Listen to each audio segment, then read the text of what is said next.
Awesome. The concept of a physical thing actually being applicable here, I think might be new to some folks, Eric.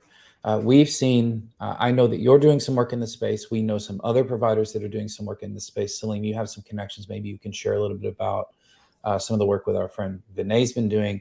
But Eric, could you talk just briefly about how you mentioned a pill bottle, right? So this is a physical thing.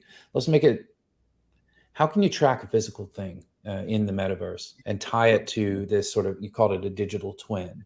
Yeah. It's a second version. Yeah. Well, there's two practical ways to answer that question. One is there's enormous benefit even if you don't track it, right? So you have the physical thing and you have the digital thing.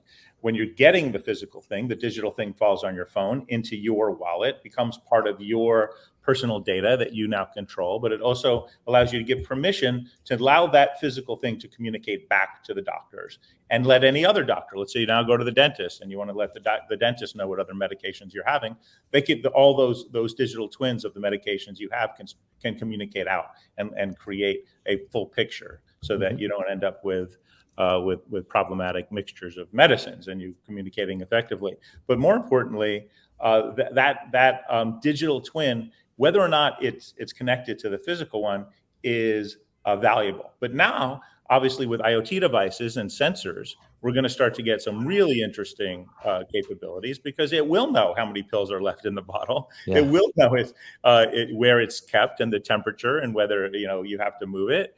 And it will do all sorts of things that the physical world will now communicate into the digital twin, and with the appropriate permissions, tell the right people the right things.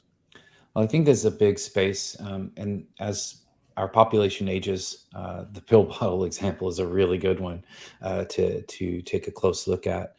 Celine, we've seen other technologies that are connecting physical things to real things, tying those to digital twins in the metaverse. Your thoughts? It allows us. We have this idea of super citizens creating communities of enabled, civic-minded folks in different cities. And there's a project that we're looking to partner with that creates a metaverse version of that. So you can work out social issues and governance models in a collective group online that then can bring into the physical world, right? And the kind of bouncing between the two becomes really fascinating.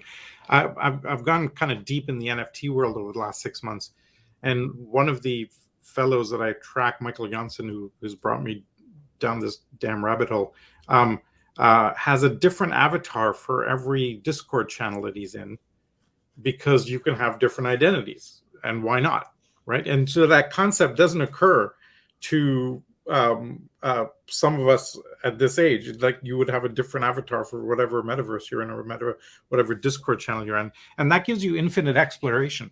And I think there's something incredibly profound around trying on different ways of being in fascinating ways as a way of self-expression. Forget tattoos; you have like infinite variety now in that model. So there's something amazing there to be explored, and we can see that with the explosion of art that's coming out in the metaverse.